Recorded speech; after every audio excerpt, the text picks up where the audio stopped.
I don't even know where to start with this. I've been sitting on this story for a week, trying to process it, and I just need to get it out.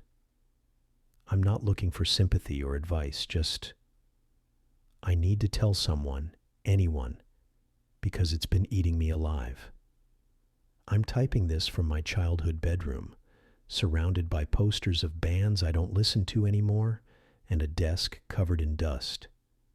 It's weird how a place can feel so familiar and so alien at the same time. Anyway, here's what happened. 2 years ago, I moved to Germany for a job. I'm 27, and I'd been working as a graphic designer in a small firm in my hometown in Ohio. It was fine, but I was bored out of my mind, designing logos for local car dealerships and pizza joints. When I got an offer to work at a startup in Berlin, it felt like a sign. I'd always wanted to live abroad, and my mom, my biggest cheerleader, practically pushed me out the door. "Go live your life, kid," she said, tears in her eyes, as we hugged at the airport. That was September 2023. Living in Berlin was everything I thought it would be and more. The city's chaotic, vibrant, full of art and history and weird little bars that stay open until 4 a.m. I learned German, badly, made friends from all over the world, and threw myself into work. The startup was intense, long hours, endless brainstorming sessions, but I loved it. I was designing stuff that actually mattered, like campaigns for sustainable brands. It felt like I was finally becoming the person I was supposed to be. But I missed my mom. We're super close. She raised me on her own after my dad bailed when I was 6, and she's the kind of person who'd give you the shirt off her back, then apologize for it not being ironed. We talked on Zoom every week, but it wasn't the same. Her 50th birthday was coming up, October 12th, 2025, and I decided I was going to fly home and surprise her. I hadn't been back to the States since I left, and I could already picture her face, that mix of shock and joy, probably followed by her yelling at me for spending so much on a plane ticket. I spent weeks planning it. I booked a flight for October 10th, told my boss I needed a week off, and coordinated with my mom's best friend Karen to make sure she'd be home. Karen was in on the whole thing. She'd get my mom to the house under the pretense of a quiet birthday dinner. I didn't tell anyone else, not even my best friend back home, because I wanted it to be perfect. I imagined walking through the door, dropping my backpack and shouting, "Surprise!" while my mom burst into tears. Maybe we'd order pizza from Tony's, her favorite, and stay up late talking like we used to. The flight from Berlin to Cleveland was brutal, 12 hours with a layover in Amsterdam. I barely slept, too excited and nervous. I kept rehearsing what I'd say, fidgeting with the little gift I'd brought her. A hand-painted ceramic mug from a market in Kreuzberg, with a tiny sunflower on it because she loves them. By the time I landed, I was a mess. Jet-lagged, sweaty, but buzzing with adrenaline. I rented a car at the airport and drove the 45 minutes to our little suburb, my heart pounding the whole way. It was around 7 p.m. when I pulled into the driveway. The house looked the same, red brick, slightly overgrown lawn, the mailbox still leaning a bit from when I backed into it with my learner's permit. Karen's car was there, which was part of the plan. I grabbed my backpack, the mug wrapped carefully inside, and crept up to the front door. I could hear voices inside, my mom's laugh, Karen's loud storytelling. Perfect. I turned the key, I'd kept my old one just in case, eased the door open, and stepped into the living room. "Surprise!" I shouted, grinning like an idiot. The room went dead silent. My mom was on the couch, Karen next to her, and they both stared at me like I'd just walked out of a UFO. But that wasn't the weird part. Sitting across from them in my dad's old recliner was a guy I'd never seen before. He was maybe in his late 40s, with salt and pepper hair and a flannel shirt, holding a glass of wine like he lived there. And on the coffee table was a birthday cake. Not a store-bought one, but one of those fancy homemade ones with perfect frosting swirls. Next to it was a stack of presents, way more than just Karen's usual gift card in a Hallmark envelope. My mom's face went from shock to something else. Guilt, maybe? She stood up, her hands clasped together, and said, "Oh my God, honey, what are you doing here?" But it wasn't the happy crying I'd imagined. Her voice was shaky, and she glanced at the guy in the recliner. I laughed, trying to shake off the weird vibe. "I came to surprise you for your birthday, flew all the way from Berlin." I held up the mug like it was a trophy, but nobody moved.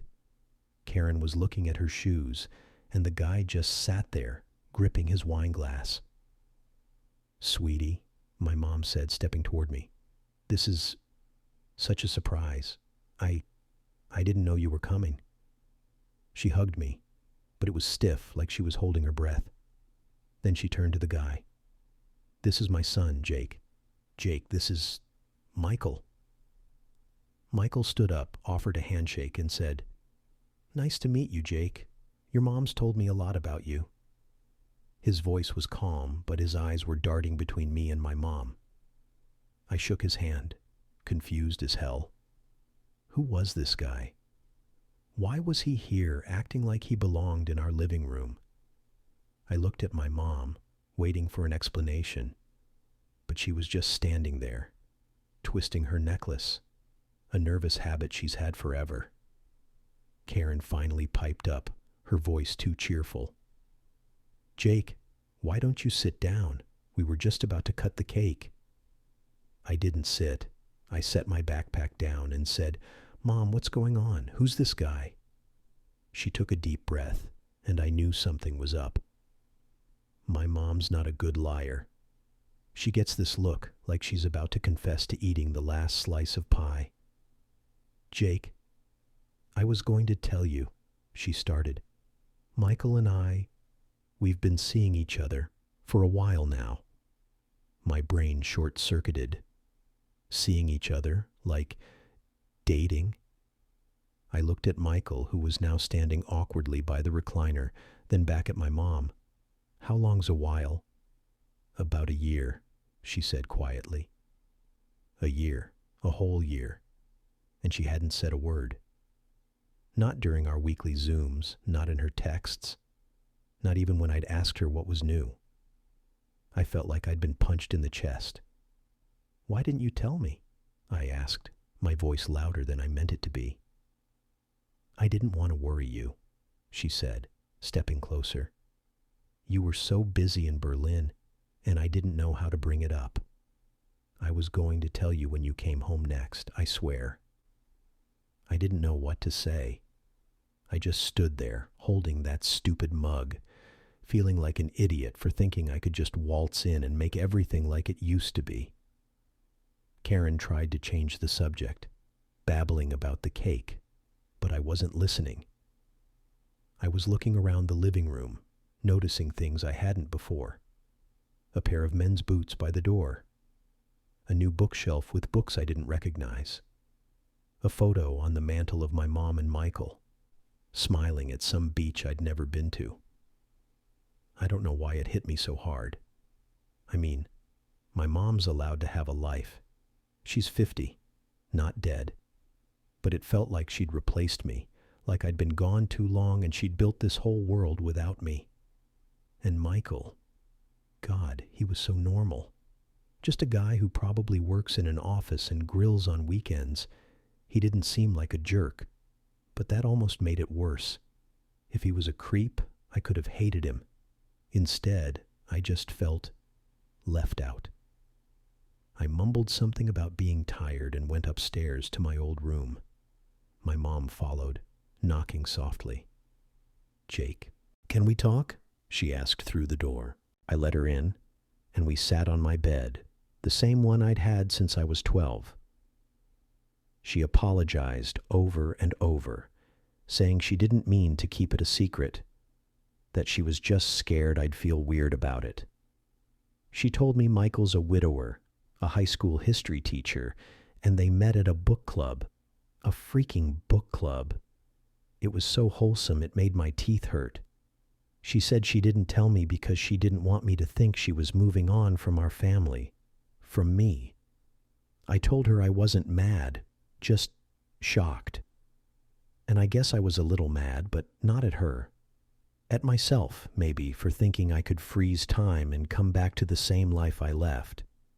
We talked for a while and she cried, which made me cry, and we ended up hugging it out. She promised to be more open, and I promised to stop being such a drama queen. The rest of the week was weird. Michael was around a lot, and I tried to like him. He's nice enough. Helped me fix the mailbox even. But every time I saw him in the kitchen, pouring coffee like he owned the place, I felt this pang in my chest. My mom's happy, though. Happier than I've seen her in years. And that's what kills me. I want her to be happy, but I also want to be part of it, you know? Her birthday was nice in the end. We had the cake, opened presents.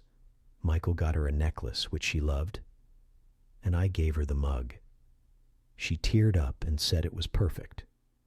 We didn't talk about the big stuff again, but it's there, hanging over us. I'm heading back to Berlin tomorrow, and I don't know when I'll be back. Part of me wants to stay, to figure out how I fit into this new version of my mom's life, but I've got my own life to live too. I guess that's it. I flew 4,000 miles to surprise my mom, and instead I got a front row seat to how much things can change when you're not looking. It's not a bad thing, just different. I keep telling myself I'll get used to it, but right now it feels like I'm stuck between two worlds. One in Berlin, where I'm building something new, and one here, where everything's familiar but not quite mine anymore. Thanks for reading this novel of a post. I just needed to get it off my chest.